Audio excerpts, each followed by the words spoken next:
में एक परंपरा देखने को मिलती थी कि जब भी भारतीय टीम कोई मैच हारती थी या ओवरसीज कोई टूर में अच्छा प्रदर्शन नहीं कर पाती थी तो फौरन उस कप्तान को सबसे पहले बदल दिया जाता था। और आज के दौर में अगर हम आईपीएल की बात करें तो आईपीएल में भी कुछ कहानी ऐसी ही नजर आती है कि कोई टीम अगर अच्छा प्रदर्शन नहीं करती तो सबसे पहले कप्तान बदला जाता है। आपको ये जानकर हैरानी होगी कि आईपीएल सीजन 14 अभी तक हुआ है और आईपीएल सीजन 14 तक यानी कि जो 14 सीजन हुए हैं उसमें से 12 सीजन ऐसे रहे जिसमें मिड सीजन में कप्तान को बदल दिया गया। अब ये बदलते कप्तानों की कहानी आज आपको दिग्गजों की जुबानी सुनवाएंगे और आपको बताएंगे कि कप्तान बदलने से क्या टीम पे फर्क पड़ता है या टीम अच्छा करे तो उसकी वजह से कप्तान जीतता है। कुल मिलाकर ये एक ऐसा डिबेट का सब्जेक्ट है जो कई सालों से भारतीय क्रिकेट में देखने को मिल रहा है और इस डिबेट की सबसे पहले शुरुआत गौतम गंभीर ने की थी जब कोलकाता नाइट राइडर्स के लिए उन्होंने टूर्नामेंट जीता आईपीएल का और उनसे पूछा गया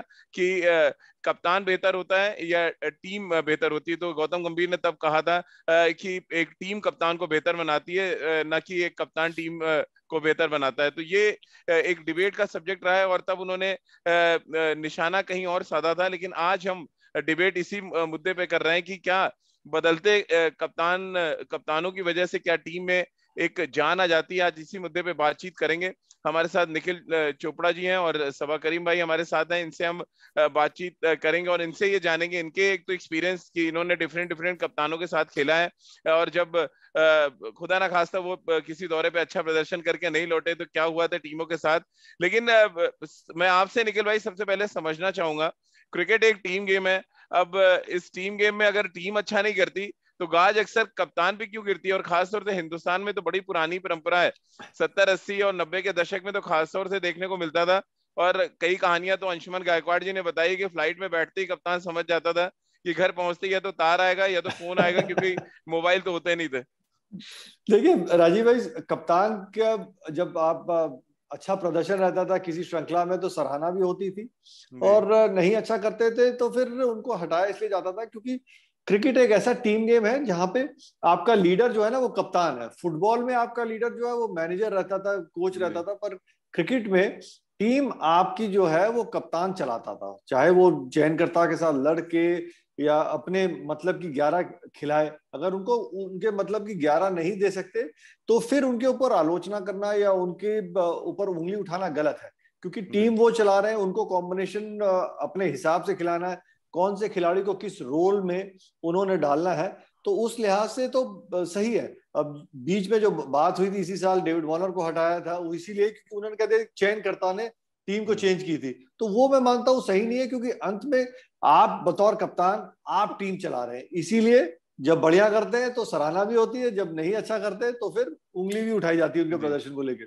लेकिन सवाल जो मेरा सवाल निखिल भाई से था वही सवाल मैं आपसे भी करना चाहूंगा कि क्रिकेट तो एक टीम गेम है। इसमें अगर 11 अच्छा या खराब करेंगे तभी टीम के प्रदर्शन का जो ग्राफ है वो तय होता है। ऐसे में सीधे कप्तान पे ब्लेम करना, कप्तान को हटा देना, और ये आपने भी कई एक्सपीरियंस किया होगा अपने टाइम पे कि जब टीम अच्छा नहीं करती तो सीधे कहते हैं कप्तान बदल दो। तो ये कप्तान बदल दो यानी कि सेनापति हटा दो मैदान से, तो क्या होगा? सेनापति हटाने का तो सिग्नल भी खराब जाता है ओपोनेंट खेमे में। अब राजीव इसमें दो अलग अलग बातें हैं। सबसे पहली बात यह है कि मैं गौतम गंभीर की बात से सहमत हूँ कि अच्छी टीम एक बहुत बड़ा कप्तान बना देती है। अब उदाहरण के तौर पर अगर आप जिम्बाब्वे जो टीम जिस प्रकार से इस समय खेल रही है वहां पर आप विराट कोहली को कप्तान बना दे या फिर निखिल चोपड़ा को कप्तान बना दे या फिर आप मुझे बना दे या फिर आप खुद बन जाए, कोई फर्क पड़ने वाला है नहीं क्योंकि उसमें बहुत समय लगेगा टीम को डेवलप करने में। मानता हूं कि टैलेंटेड खिलाड़ी हैं वहां पे, पर उस टीम को डेवलप करने में बहुत समय लगेगा। तो इसीलिए मुझे लगता है कि वहां पर कप्तान बदलने की कोई आवश्यकता है नहीं। हाँ, ऐसी नेशनल टीम्स जहां पर टीम के खिलाड़ी अच्छे हैं, आपके पास अच्छे रिसोर्सेज हैं, वहां पर अगर टीम अच्छा नहीं परफॉर्म कर रही है तो उसका सीधा जो जिम्मेदारी है वो कप्तान को लेनी होती है क्योंकि आपके पास प्लेयर्स हैं, आपके पास वर्ल्ड क्लास क्रिकेटर्स हैं और उसमें अगर आप टीम को मोटिवेट नहीं कर पा रहे हैं, टीम से अच्छा प्रदर्शन नहीं ले पा रहे हैं, फिर उसकी जिम्मेदारी कप्तान को लेनी होती है। तो मुझे लगता है कि अलग अलग तरह से इसको देखना होगा। हम वापस आईपीएल पर इस वजह से आ रहे हैं क्योंकि आईपीएल एक हाई स्टेक्स टूर्नामेंट है। यहाँ पर सिर्फ 2 महीने आपको मिलते हैं और जितने फ्रेंचाइजी ओनर्स हैं, टीम ओनर्स हैं, वो विश्वास नहीं रखते हैं कि मुझे टीम को बिल्ड करना है। यहाँ पर बिल्ड करने वाली जो जो मानसिकता है ना वो एक तरह से दरकिनार कर दी जाती है। यहाँ पर हमें फिनिश प्रोडक्ट चाहिए, और मैंने आपको कप्तान बनाया, आपकी जिम्मेदारी है कि आप टीम से परफॉर्मेंस लें, आप सही टीम को चुने, और अगर ऐसा नहीं होता है तो उसकी जिम्मेदारी पूरी कप्तान पर आती है। और एक और बात मैं ऐड करना चाहता हूँ राजीव, कई बार मैंने देखा है नेशनल टीम में भी और आईपीएल की टीमों में भी कि एक बार जब आप कप्तान बन जाते हैं तो आपका ध्यान अपने स्किल से, अपने गेम से हट जाता है, और मुझे लगता है वो बहुत बड़ी समस्या रहती है। आप खुद को कप्तान समझने लगते हैं और प्लेयर सेकेंडरी हो जाता है। मुझे हमेशा से ये विश्वास रहा है कि आप कप्तान तभी अच्छे हैं जब आप अपने खेल के ऊपर ध्यान दे रहे हैं, कि आपकी प्राइमरी स्किल जो है उसी वजह से आपको टीम में आपको 11 में जगह मिली है। कप्तानी की वजह से आपको 11 में जगह नहीं मिल रही है। और माइक ब्रेडली का जमाना चला गया, ये जमाना अलग है कि आप एक कप्तान के रूप में अपने वेट को दिखाना होगा, आपको परफॉर्म करना होगा, तभी जो अन्य खिलाड़ी हैं वो आपकी मदद करेंगे और टीम एकजुट होकर खेलेगी। लेकिन आईपीएल का इतिहास रहा है निखिल भाई कि कई माइक ब्रेडली हमने देखे हैं, कप्तान बनाती उनका प्रदर्शन फुस हो गया, और वो सीजन पहले सीजन से अगर आईपीएल की हम बात करें, पहले ही सीजन में कप्तान बदलने का जो सिलसिला शुरू हुआ, मुझे याद है वीवीएस लक्ष्मण आइकॉन प्लेयर के तौर पे आए थे, तब डेक्कन चार्जर्स नाम था हैदराबाद की टीम का, और 5 या 6 मैचेस में कुल 50 से 60 रन बनाए थे लक्ष्मण भाई ने, और उनको रिप्लेस करके एडम गिलक्रिस्ट को कप्तान बना दिया गया। अब ये जो सिलसिला शुरू हुआ है वो 2021 तक चल रहा है। हैदराबाद ही एक बार फिर टारगेट में है, यानी कि 8 में भी कप्तान बदला, और अब 21 में बात करें तो फिर कप्तान उन्होंने बदला, डेविड वार्नर। राजीव भाई देखिए, वीवीएस लक्ष्मण गौ आदमी है। पहले सीजन में वो कप्तानी से खुद ही हटे होंगे, क्योंकि जैसे आपने कहा कि पहले 5-6 मैचेस में रन नहीं बन रहे, T20 का फॉर्मेट है, तो उनको लगा कि टीम कॉम्बिनेशन में अगर वो खेल रहे हैं, उनका प्रदर्शन ऐसा है जिससे टीम को ज्यादा नुकसान हो रहा है, तो उन्होंने खुद ही कहा होगा कि मैं कप्तानी से हट जाता हूं, आप मेरी जगह किसी और को खिला लीजिए, और एक कोई खिलाड़ी जो सर्टेनिटी है, जो टीम में रहेंगे, वो सर्टेनिटी है, आप उनको कप्तानी करा लीजिए। ये उनका खुद का फैसला था। रही बात डेविड वार्नर, इस सीजन में हैरान हूं जो जिस तरीके के वो खिलाड़ी हैं। प्रदर्शन देखिए, उतार चढ़ाव किसी का भी हो सकता है, लेकिन एक लीडर का काम होता है कि आप टीम को चलाएं। और जिस तरीके से वो बार बार यही कह रहे थे कि भाई चयनकर्ताओं ने 11 में जो खिलाड़ी खिलाए हैं, मनीष पांडे को उन्होंने ड्रॉप कर दिया, वो कहना चाह रहे थे कि मैं जिम्मेदारी नहीं ले रहा, टीम का जो प्रदर्शन हो रहा है मैं जिम्मेदारी नहीं ले सकता। वो गलत है। आप चयनकर्ताओं से बात कीजिए, जिससे मर्जी बात कीजिए, प्रदर्शन नहीं हो रहा है तो आप कहिए कि जी कॉम्बिनेशन के हिसाब से मेरा इस सीजन इतना अच्छा नहीं चल रहा, हमारे पास केन विलियमसन जैसे एक खिलाड़ी मौजूद हैं, वो सर्टेनिटी है, मैं टीम की कमान को उनको सौंपता हूं, तो वो कहीं बेहतर निर्णय होगा जो वीवीएस लक्ष्मण ने किया था। सभा भाई, लेकिन बहुत जरूरी कि फुटबॉल में देखते हैं कोच और मैनेजर रहते हैं, टीम की कमान संभालते हैं, लेकिन क्रिकेट में तो हम यही देखते हैं कि बतौर कप्तान वही लीडर है, वही टीम चलाता है, वही कॉम्बिनेशन सही खिलाना चाहता है, तो चयनकर्ताओं को भी कप्तान की माननी चाहिए फिर।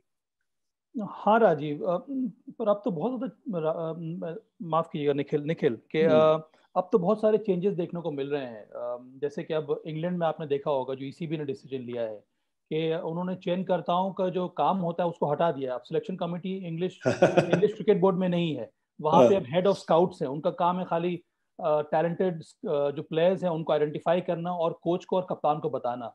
और वहां पर कोच की भूमिका जो है वो एक सिलेक्टर्स की तरह हो गई है। तो क्रिस सिल्वरवुड जो इस समय कोच हैं इंग्लैंड टीम के, वो एक सेलेक्टर के रूप में भी काम करेंगे। तो एक अलग प्रकार का एवोल्यूशन देखने को मिल रहा है अब क्रिकेट में भी, और ईसीबी ने इसको शुरू किया। उनको ये लगता है कि अंत में जो अकाउंटेबिलिटी है वो केवल कोच और कप्तान के ऊपर होनी चाहिए, ज्यादातर कोच के ऊपर होनी चाहिए। ये अब जो मॉडल उनको फुटबॉल में देख रहे हैं, कुछ उसी प्रकार का मॉडल अब क्रिकेट में भी देखने को मिल रहा है इंग्लिश क्रिकेट टीम में। ये एक बहुत बड़ा परिवर्तन है। भारत में हालांकि अभी तक ऐसा नहीं हुआ है। मेरा ये भी मानना है राजीव कि जिस तरह से इंडिया में क्रिकेट होती है, इंडिया में अभी भी बहुत जरूरी है कि चयनकर्ताओं का कोई ना कोई रोल होना चाहिए, 11 में भी, ना ही केवल 15 में।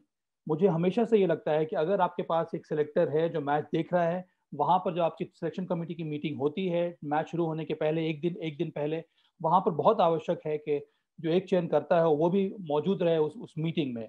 कोच होना चाहिए, कप्तान होना चाहिए, वाइस कप्तान होना चाहिए, और एक नेशनल सेलेक्टर होना चाहिए।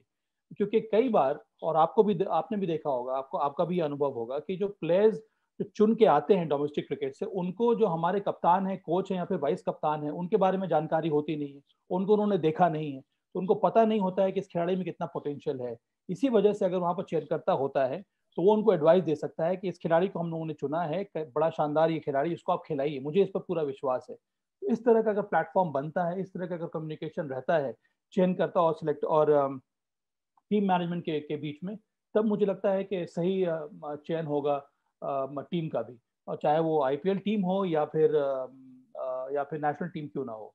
निखिल भाई, मेरा सवाल ये था कि 2008 से जो कप्तान बदलने का सिलसिला शुरू हुआ, वो 2009 में भी हमें देखने को मिला, जब केविन पीटरसन को आरसीबी ने हटाया और अनिल वहां पर तब अनिल कुंबले को कप्तान बना दिया गया। अब ऐसे में कैसे आप देख रहे हैं, पहले एक हिंदुस्तान का कप्तान बदला, जब लक्ष्मण के पास जिम्मेदारी थी, वो चली गई जिम्मेदारी वहां पर एडम गिलक्रिस्ट के पास। अब दूसरा कप्तान बदला गया 2009 में, वो भी हिंदुस्तान का कप्तान था, और वहां पे पीटरसन को बदल के हिंदुस्तानी कप्तान लाया गया, ये सोचते हुए कि शायद अनिल कुंबले कुछ करेंगे, लेकिन हो नहीं पाया था वैसा। ये क्या मतलब कप्तान बदलने का जो सिलसिला है, ये फ्रेंचाइजियों के लिए एक स्टैंडर्ड वो बन गया था शुरुआती, अगर हम सीजन की बात करें? देखिए, आरसीबी उस समय पे 2009 में राजीव भाई, उनको लग रहा था कि हर मुकाबला वो जीत सकते हैं, और उनको लगता है कि हर टीम में, मतलब जिस तरीके की टीम है वो जीत क्यों नहीं रही, खेल है, उतार चढ़ाव चलता रहता है।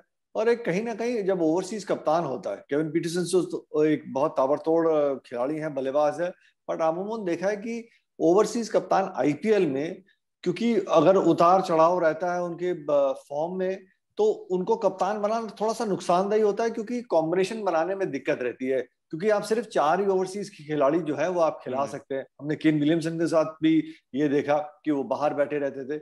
अब रही बात भारतीय खिलाड़ी की, क्योंकि आपके पास 7 भारतीय खिलाड़ी होते हैं और आपके पास अगर दिग्गज खिलाड़ी मौजूद है, तो कॉम्बिनेशन बैठाने में थोड़ा सा आसानी होती है, आप ओवरसीज खिलाड़ी को रोटेट कर सकते हैं। भारतीय खिलाड़ी, दिग्गज खिलाड़ी इतनी जल्दी रोटेट करने की आवश्यकता होती नहीं है, इसलिए। लेकिन आरसीबी उन दिनों में तो कुछ भी करा लीजिए। और निखिल, राजीव, इस वक्त तो ये हालत है कि आईपीएल जीतना एक अलग प्रकार का अचीवमेंट है, पर एक कप्तान के लिए अचीवमेंट ये है कि पूरे सीजन वो कप्तानी कर ले अपने टीम के लिए। लेकिन सभा भाई, एक 2-3 एग्जांपल और बड़े मजेदार है। एक तो जो 12 कप्तान बदले गए पूरे 14 सीजन में, उनमें से सिर्फ एक मात्र ऐसा कैप्टन है जो बदला गया और मिड सीजन में, और वो टूर्नामेंट जीता।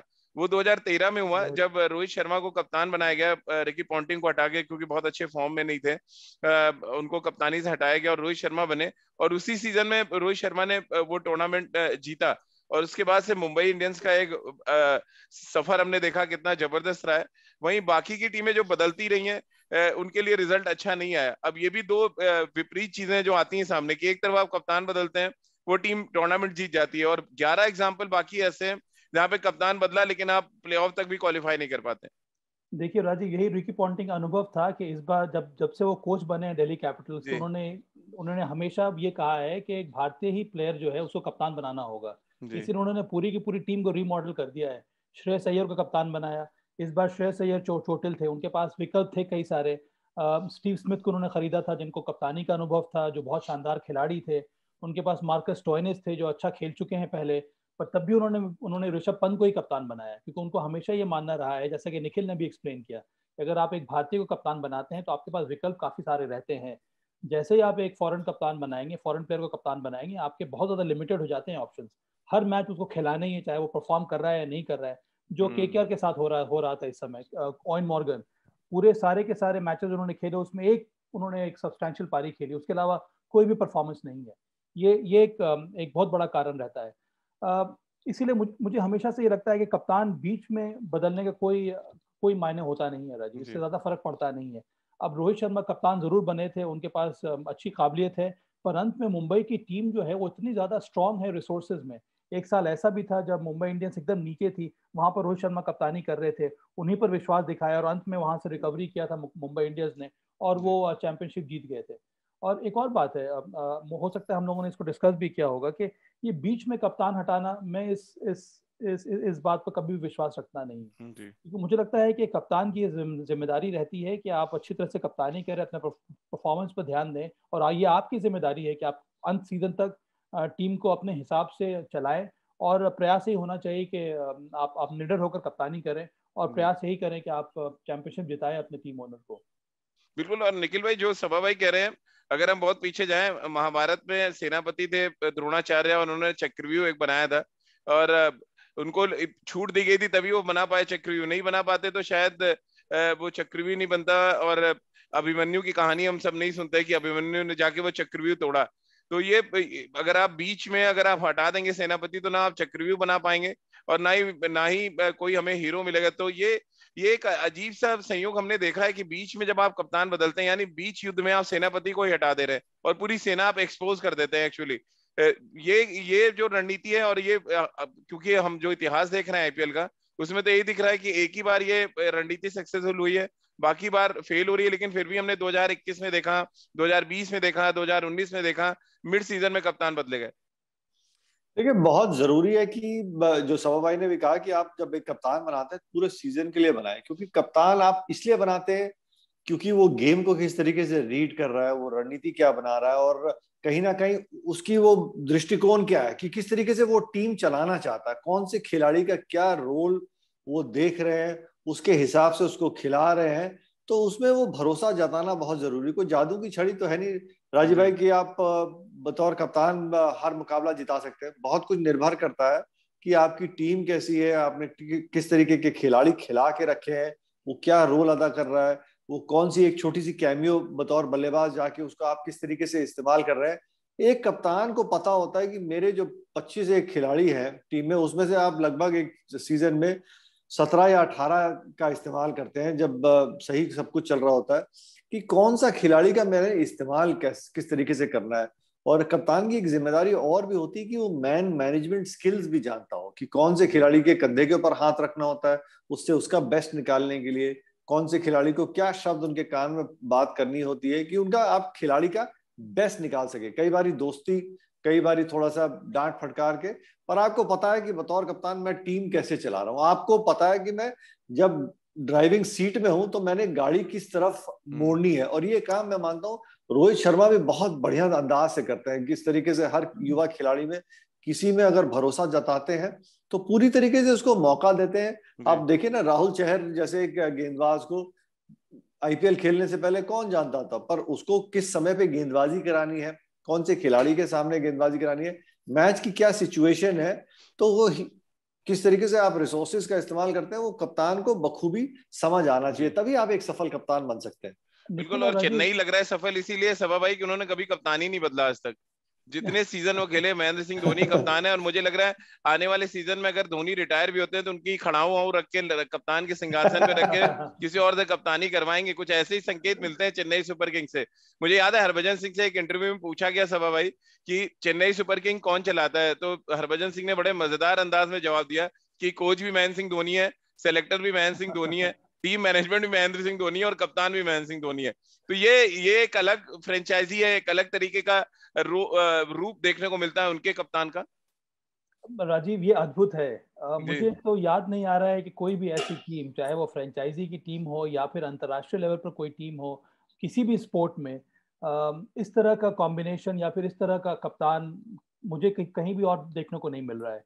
और इतना ज्यादा विश्वास किसी फ्रेंचाइजी को, टीम ओनर को एक खिलाड़ी के ऊपर दिखाना, जिस तरह से सीएसके ने दिखाया है एमएस धोनी के ऊपर, वो लाजवाब है और अद्भुत है। मुझे, जैसे कि मैंने कहा, कि मैंने इस तरह से कभी भी देखा नहीं है। ये एक बहुत ही एनविएबल पोजीशन है एमएस धोनी की, और उनका सभा भाई इसी से कनेक्ट करते हुए मैं सवाल आपसे लेना चाहता हूँ। अब ये महेंद्र सिंह धोनी का ऑरा है, उनकी अचीवमेंट्स इंटरनेशनल क्रिकेट में, जिसकी वजह से जो फ्रेंचाइजी वो कहीं ना कहीं दबा रहता है कप्तान के सामने, और क्या बाकी के कप्तान वो ऑरा नहीं बना पाए जिसकी वजह से बदले जाते हैं हर सीजन में कप्तान, ये बड़ा डिफरेंस है।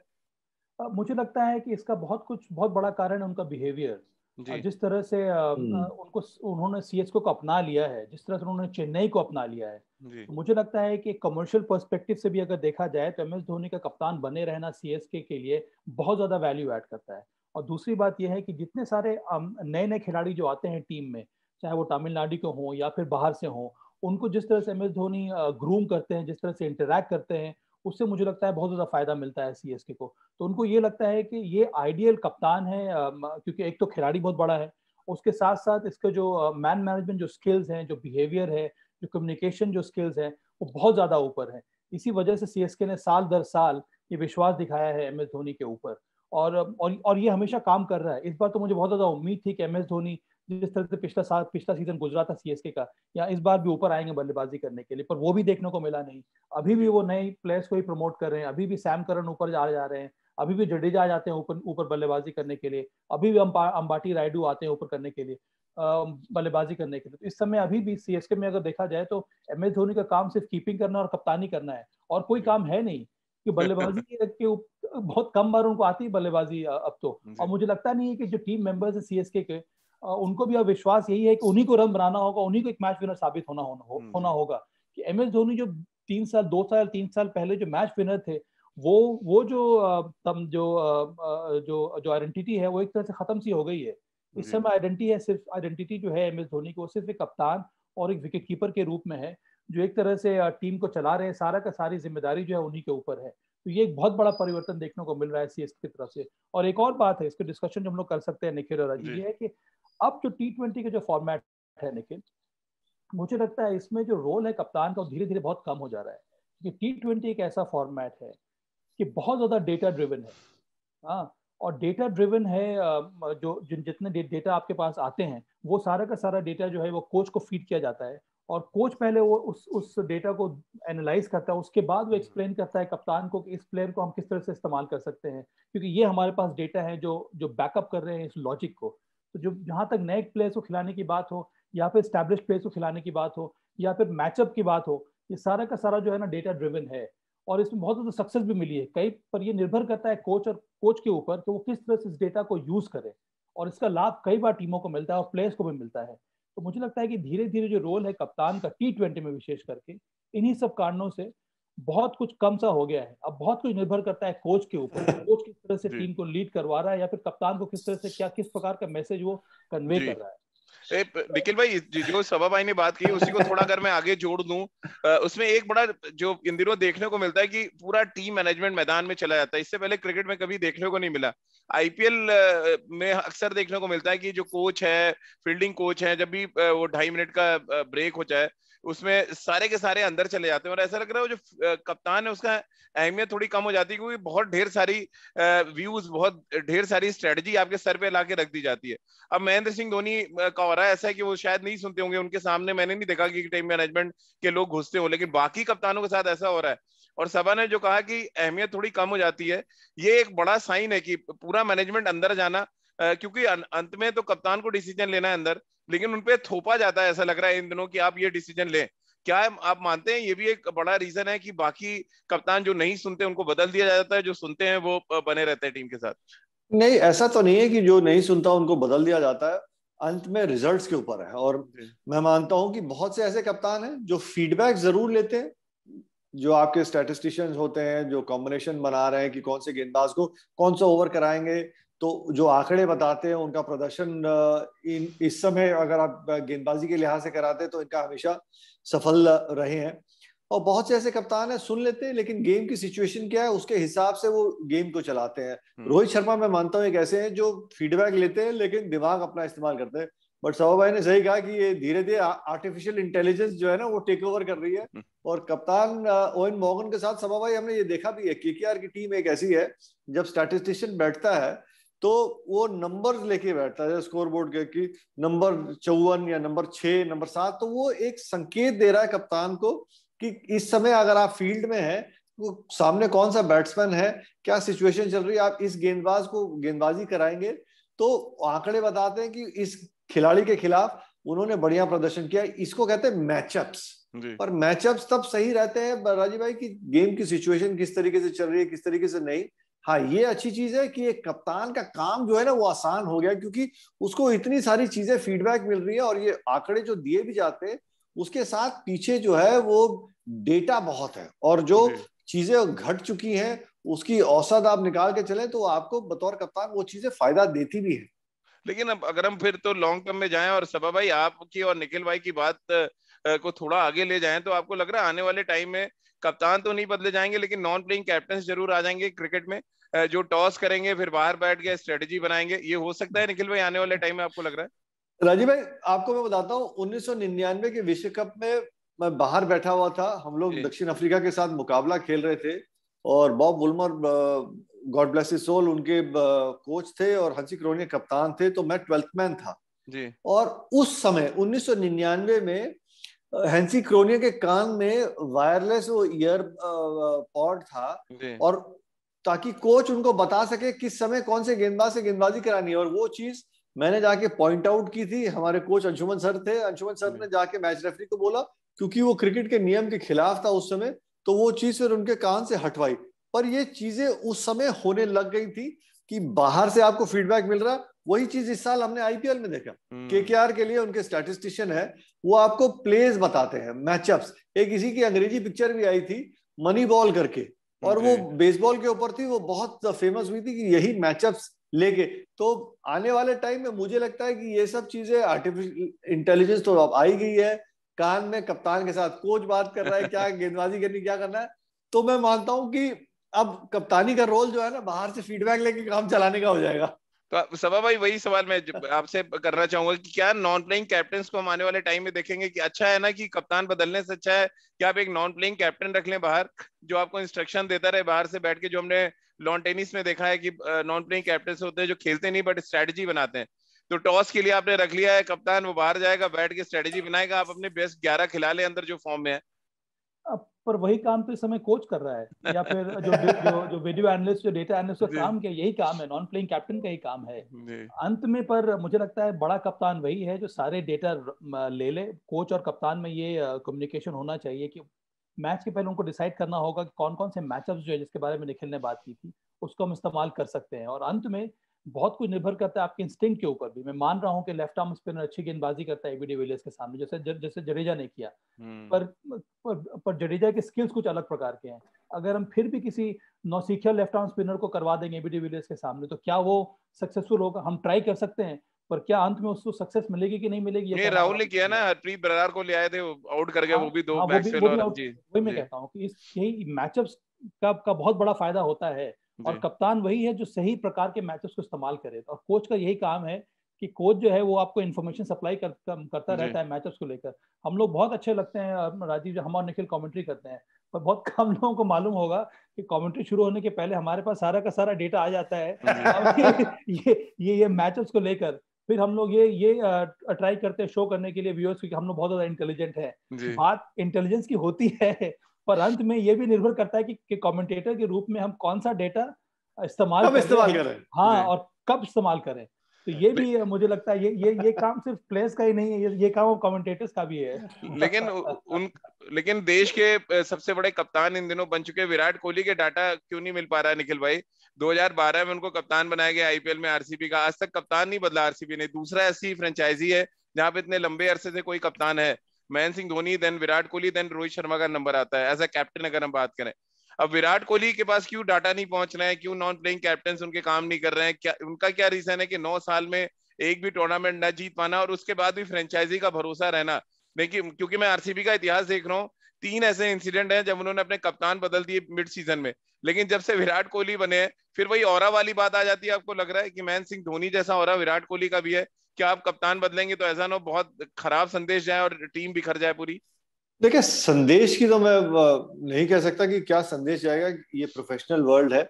लेकिन हाँ, आरसीबी मुझे लगता है बहुत करीब आए थे 2016 में, आई थिंक, जब वो फाइनल खेले थे राजीव भाई। लेकिन टीम का होना भी बहुत जरूरी है। अब जब वो कप्तान उस समय पे बने, और मुझे याद है डैनियल विटोरी क्या टीम बना के गए, बहुत जरूरी है। अगर आप देखें, एक समय था 2017, 18, 19, तो गेंदबाजी का डिपार्टमेंट बहुत कमजोर था। 2019 में मुझे याद है कि जब महेंद्र सिंह धोनी ने वो बैंगलोर में मुकाबला जिताया था, तो आखिरी ओवर कोरी एंडरसन डाल रहे थे। नहीं तो निखिल भाई तो विराट को आप डिफेंड कर रहे हैं बेसिकली। बाकी कप्तानों को तो आप कहते हैं कप्तानी खराब इसलिए हटा दिया गया, अब विराट को कह रहे हैं रिसोर्सेज अच्छा नहीं मिला। ये कैसे चाहिए? तो दिल्ली वाले कप्तान को आप बचा रहे बेसिकली। दिल्ली वाले कप्तान को बचा नहीं रहा है।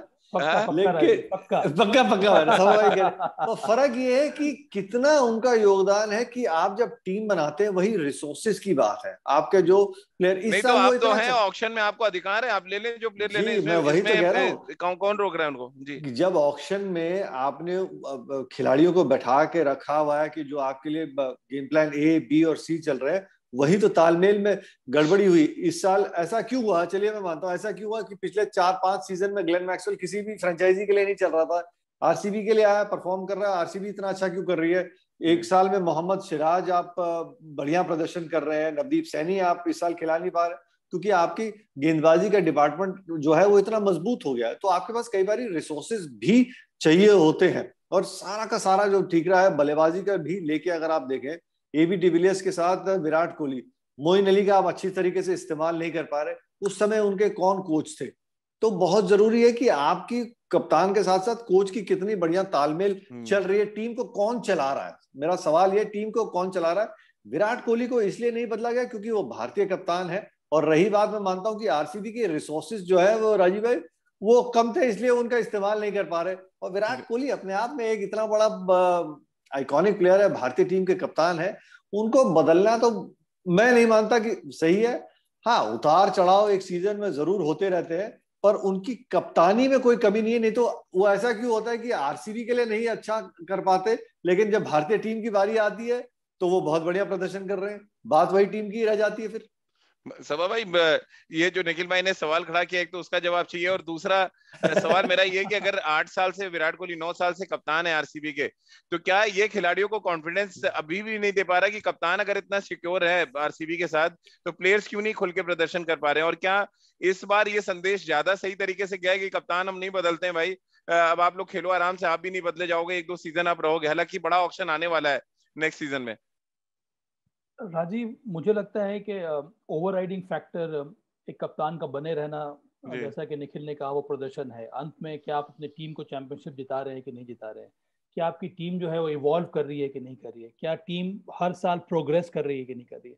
उदाहरण के तौर पर दिल्ली कैपिटल्स, पिछले 3 साल से उनका प्रोग्रेस जो चार्ट है ऊपर ऊपर जा रहा है।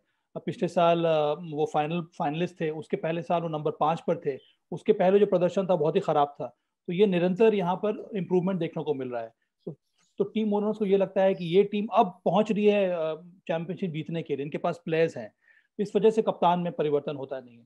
अब रही विराट कोहली की बात, मैं मानता हूं कि पिछले कई सालों से विराट कोहली ने कप्तानी की है और टीम का प्रदर्शन अच्छा नहीं रहा है। सबसे बड़ा फैक्टर जो मुझे लगता है वो है ब्रांड वैल्यू विराट कोहली का, कि as a brand Virat Kohli बहुत कुछ प्रदान करते हैं आरसीबी को, कमर्शियल एस्पेक्ट से भी और ऑन द ग्राउंड वैल्यू भी।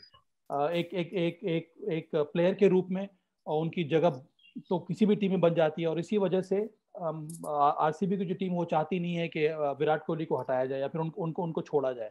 और अगर उनको छोड़ना नहीं है, अगर उनको फ्रेंचाइजी ओनर के साथ लगे रहना है, तो एक ही जगह है जो उनकी बनती है इस टीम में, वो एक कप्तान के रूप में, वो क्योंकि वो अंत में भारतीय टीम के कप्तान है। ये बहुत ही लॉजिकल मुझे लगता है कि एक लॉजिकल डिसीजन रहा है आरसीबी का। इस बार हमेशा से प्रयास रहता है आरसीबी के लिए, विराट कोहली बहुत ज्यादा इन्वॉल्व रहते हैं ऑक्शन के पहले भी। इस बार जो हम लोगों ने खबर सुनने को आ रही थी, ग्लेन मैक्सवेल उन्होंने बहुत पहले ही बात कर ली थी कि इस बार हम पूरा प्रयास करेंगे। आरसीबी की कैप भी भेज दी थी उनको ऑक्शन से पहले। हाँ, बहुत ज्यादा। मुझे लगता है कि इस साल तो अलग प्रकार का प्रयास हो रहा है। पर निखिल, अभी सिर्फ मिड सीजन है। अब ग्लेन मैक्सवेल ने वेन्यू जो बदला है, वहां से उनके बल्ले से रन आया नहीं है। अब देखना यह है कि आने वाले मैचेस में किस प्रकार का उनका प्रदर्शन रहता है। तो मुझे लगता है कि ये बहुत बड़ा कारण है जिस तरह से आरसीबी अभी भी परसिस्ट कर रही है विराट कोहली के साथ एक कप्तान के रूप में। एक और बड़ा सक्सेसफुल कैप्टन रहे हैं निखिल भाई, वो भी दिल्ली से हैं, गौतम गंभीर, जिन्होंने 2 बार कोलकाता नाइट राइडर्स को जिताया। फिर 2 बार जिताने के बाद भी कोलकाता नाइट राइडर्स उनको छोड़ना पड़ा बिकॉज फ्रेंचाइजी नहीं चाहती थी कि वो टीम के साथ रहें। अब ये इसको आप कैसे देखते हैं कि जीतने के बाद भी हटा दिए जाते हैं? आप मिड सीजन में तो हटाए जाते हैं, यानी कि पूरा जो कंट्रोल है वो फ्रेंचाइजी के हाथ में रहता है, वो कप्तान की नकेल जब चाहे कर सकता है। ये बात अगर आप देश की कप्तानी कर रहे हैं शायद उतना नहीं होता जितना कि आप फ्रेंचाइजी के लिए कर रहे हैं। क्या ये एक बड़ा रीजन है कि कप्तान जब चाहे वो बदल देते हैं क्योंकि उनके हाथ में सारे अधिकार है? जी राजीव, देखिए वो टीम चला रहे हैं, वो पैसे खर्च कर रहे हैं। अब अंदर क्या हुआ क्या नहीं हुआ मुझे उतना उस चीज का आइडिया नहीं है, लेकिन जी हाँ, अगर मैं टीम का मालिक हूँ, बहुत सी चीजें आप चाहते हैं कि इस तरीके से लेके चलना है। जो ब्रांड वैल्यू है, सिर्फ मुकाबला ही नहीं, अब तो सवा भाई भी समझेंगे कि टीम को चलाना भी है। एक जो कॉर्पोरेट सेक्टर होता है वो लकीर के उस तरफ लाल है, लकीर के इस तरफ आपका हरा है, कितना प्रॉफिट कितना लॉस, उस हिसाब से सारा कुछ संभल के आप निर्णय लेते हैं। तो उसमें कोई दो राय नहीं। पर हाँ, गौतम गंभीर 2 मुकाबले जीतने के बाद जिस तरीके के वो कप्तान है, जिस तरीके के वो इंसान है, वो चाहते हैं कि भाई वो कंट्रोल उनके पास रहे, और क्योंकि वो हर मुकाबले में अपना 100% से ज्यादा झोंकने की कोशिश करते हैं, हर खिलाड़ी के पीछे रहेंगे, और उनका बड़ा साफ रहता है, सब कुछ ट्रांसपेरेंट रहता है, वो कोई मतलब दोहरी सोच नहीं रहती कि ये चीज करनी है तो ये चीज करनी है। अगर आप उनको बोले, उनसे बात करेंगे, वो समझाने की कोशिश करेंगे, और कई बारी वो सही भी होते हैं, तो इसीलिए बहुत बारी उनका नुकसान भी उसका उनको उठाना पड़ता है, और वही हुआ मुझे लगता है कि वो फ्रेंचाइजी से वो बातचीत कर नहीं पाए, और इसलिए फिर फ्रेंचाइजी ओनर ने उनको बोला कि अच्छा कप्तानी अब आप रहने दीजिए। लेकिन इसका मतलब सभा भाई निखिल भाई ने इनडायरेक्टली बता दिया कि कंट्रोल तो फ्रेंचाइजी के हाथ नहीं है। आप टूर्नामेंट जीते तब भी आपको हटाया जा सकता है, आप 8-9 बार किसी सीजन में प्लेऑफ तक ना पहुंचे तब भी आप बने रह सकते हैं, और आप टूर्नामेंट में 5 बार खिताब जीत के भी आपको हटाया जा सकता है, महेंद्र सिंह धोनी की तरह कि आप ताउम्र कप्तान रहेंगे, जब तक चेन्नई सुपर किंग खेलेगी खड़ा हूं आपकी रखी जाएगी और आप कप्तान रहेंगे। तो ये लब्बो लबाब तो यही निकल रहा है इस आईपीएल में बदलते कप्तानों की कहानी का। हाँ राजीव, और मुझे लगता है कि इसकी तुलना हम लोग सिर्फ बाहर जो इंटरनेशनल फुटबॉल लीग्स होती हैं या फिर इंटरनेशनल जो प्रोफेशनल लीग्स होती हैं उनसे हम लोग कर सकते हैं। बाहर भी हम लोगों ने देखा होगा कि 3-4 मैच आपने अच्छा नहीं किया, टीम परफॉर्म नहीं कर रही है, तो कप्तान भी बदल दिया जाता है, कोच भी बदल दिया जाता है। और अगर आपने चैंपियनशिप जीती है तब भी अगर आपके इक्वेशन सही नहीं है टीम के साथ या फिर टीम ओनर के साथ, वहां पर परिवर्तन देखने को मिल सकता है। कई सारे बड़े बड़े फुटबॉल प्लेयर्स को उन्होंने देखा है, चैंपियनशिप जीतने के बाद वो फिर दूसरा क्लब ज्वाइन कर लेते हैं। तो अंत में बहुत कुछ निर्भर करता है कि आपका कम्युनिकेशन लेवल किस प्रकार का है टीम ओनर के साथ, आपकी कमर्शियल वैल्यू क्या है, आप किस प्रकार के नेगोशिएट कर रहे हैं अपने प्राइस को लेकर। बहुत सारी चीजें सामने आती है। अगर आपका प्रदर्शन अच्छा है तो आपके स्टेक्स बहुत ज्यादा हाई हो जाते हैं, वहां पर आप शानदार तरीके से नेगोशिएट कर पाते हैं। पर अंत में कॉर्पोरेट सेक्टर का ये जमाना है, उनको लगता है कि नहीं, इतना वैल्यू ये एक प्लेयर जो है वो ऐड नहीं कर रहा है, अब इसका काम हमें खत्म कर देना है, अब नए कप्तान हम बनाएंगे। तो इस तरह के चेंजेस और भी देखने को मिलेंगे आने वाले समय में राजीव। निखिल भाई जल्दी जल्दी से आप लोग के एक एक्सपीरियंस ले लेते हैं कि आप लोग जब खेल रहे थे तब कप्तान कौन था, और क्या कभी ऐसा इंसिडेंट आपने देखा, महसूस किया कि टीम के खराब प्रदर्शन के बाद कप्तान को हटाया गया, या अच्छा करने के बाद भी कप्तान को हटा दिया गया, वो चाहे रणजी मैचेस की बात कर लें या इंटरनेशनल मैच की? मेरे को तो 1999 का विश्व कप याद है, हम लोग नहीं जीत पाए थे, वापस आए तो फिर कप्तान बदल दिए थे। अजहर कप्तान थे, अजहर को हटा दिया, और उस समय तो यही मापदंड रहता था कि आप वर्ल्ड कप तक कप्तान है, वर्ल्ड कप नहीं जीतते तो फिर कप्तानी चेंज। 99 में मोबाइल आ गया था, नहीं आ गया था? आ गया था। तो मतलब मोबाइल पे संदेशा आ गया अजहर को, संदेशा आ गया था। सवा भाई आपको कुछ याद है ऐसा इंसिडेंट? मुझे याद है सचिन तेंदुलकर के साथ हुआ था जब उनको कप्तानी से हटाया गया था। अब मुझे लगता है कि उस समय बहुत खराब तरीके से ट्रीट किया था सचिन तेंदुलकर को।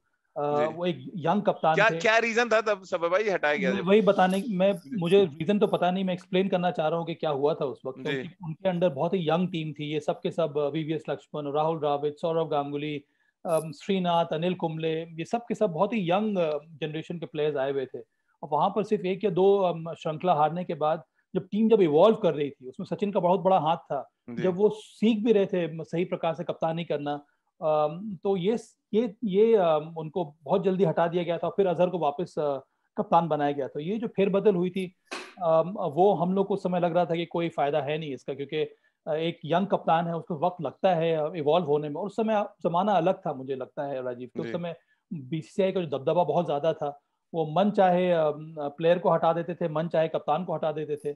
अब मुझे लगता है कि बहुत ज्यादा ट्रांसपेरेंट हो गया, और ज्यादा और एक लंबी अब काफी अच्छी स्पेस दी जाती है कप्तान को अपनी टीम को बिल्ड करने में। उस समय ये बात नहीं थी। मुझे वो जमाना याद आ रहा है कि सचिन को बहुत जल्दी रिमूव कर दिया गया था, और फिर उसके बाद जब उनको बनाया गया, पता नहीं निखिल बनाया गया था कि नहीं बनाया गया था, आई थिंक एक बार फिर से कप्तान बनाया गया था, और फिर वहां पे भी उनको फिर हटा दिया गया। मुझे लगता है 1-2 खराब टूर्नामेंट बनने के खराब प्रदर्शन के बाद। चलिए सभा भाई बहुत बहुत शुक्रिया, और निखिल भाई आपका भी बहुत बहुत शुक्रिया हमारे साथ जुड़ने के लिए। तो आपने सुनी आईपीएल और भारतीय क्रिकेट में बदलते कप्तानों की कहानी, हमारे दिग्गजों की जुबानी, और ऐसी तमाम कहानियां हम लगातार आपको खेल नीति के प्लेटफॉर्म पर सुनाते रहेंगे, आपको दिखाते रहेंगे। आप रोज हमारे साथ जुड़िए आईवीएम पॉडकास्ट के यूट्यूब चैनल पर और आईवीएम पॉडकास्ट के फेसबुक पेज पर। इसके अलावा आप मेरे साथ भी जुड़ सकते हैं, @राजीव मिश्र ट्विटर हैंडल पे आप अपने सवाल भेज सकते हैं। इसके अलावा खेल नीति पॉड @gmail.com पर आप अपने सवाल भेज सकते हैं। इसके अलावा आप खेल नीति का हर एपिसोड सुन सकते हैं ibmpodcast.com पर।